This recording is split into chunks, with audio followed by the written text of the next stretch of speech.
Hello, students. We are looking at how to trace something to be laser cut here. So we are logged into the laser website here.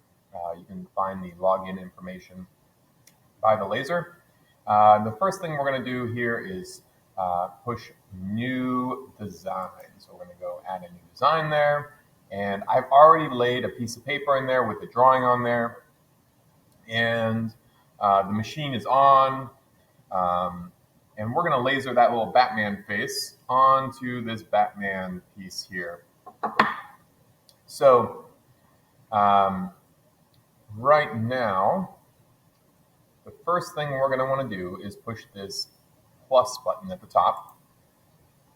And we're going to go to trace. And the directions are right here at the top. It says drag a square around the artwork,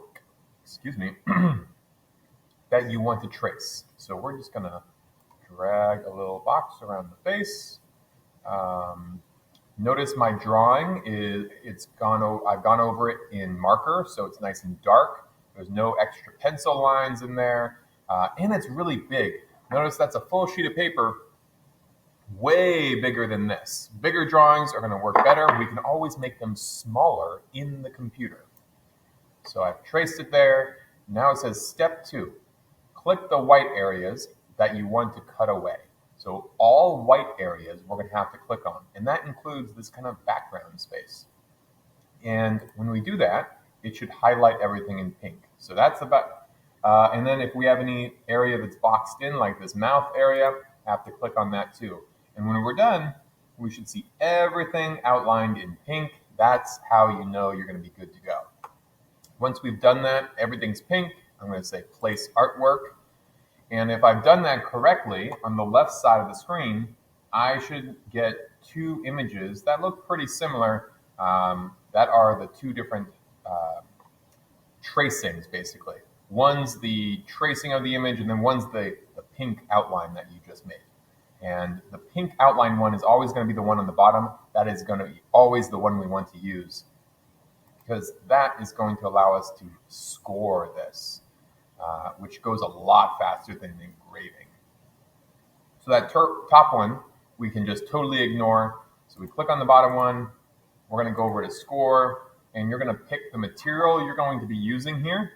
So I have some pre-done settings. These are how powerful and how fast the laser is going to be moving around the machine so that it burns it the appropriate amount. So this one is softwood, so I'm going to say softwood score there, and you can see it changes color there. And now we're going to be good to go there. And you'll notice here it still is not saying we can't print it still. We are going to need to select the material. And to select the material, you have to go back over to this side of the screen and click where it says unknown. And right away, I always have students that look at this and like, oh, it's this one, and they pick it from this list. These are all what they call certified materials. And these are all materials that you can buy actually from the company, and they are a lot of money, which means we're not going to use those because we are cheap. So we're going to use uncertified material. So we're always going to click in that top right corner there. And this is going to be the thickness of the material. So this is one of the most important steps here. So with a lot of the wood that we use, it is pretty thick, like this piece here.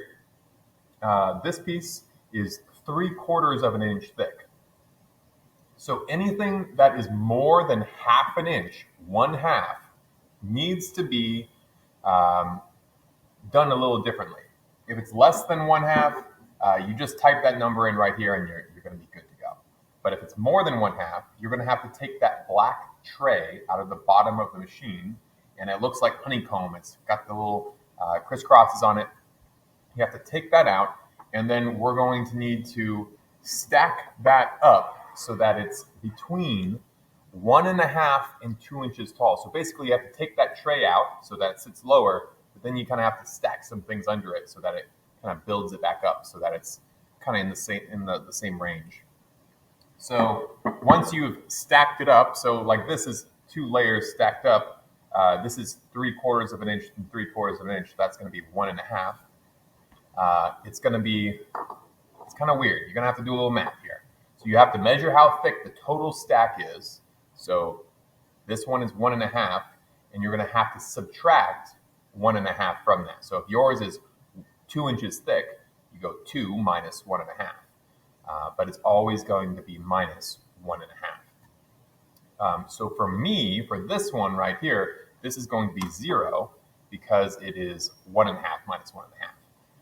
This is found in the directions also. If you don't understand what I'm talking about, it's written out as the equation on the directions on the laser, or next to the laser, if that would help you out.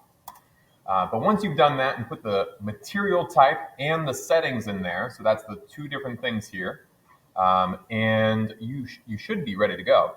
So you are going to take your piece of paper out and put your piece of wood in, and we'll pause the video and I'll be right back to do that with you.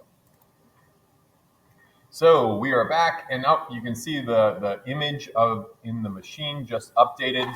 I took my paper out there, and now I have this image that's traced in there that is way too big.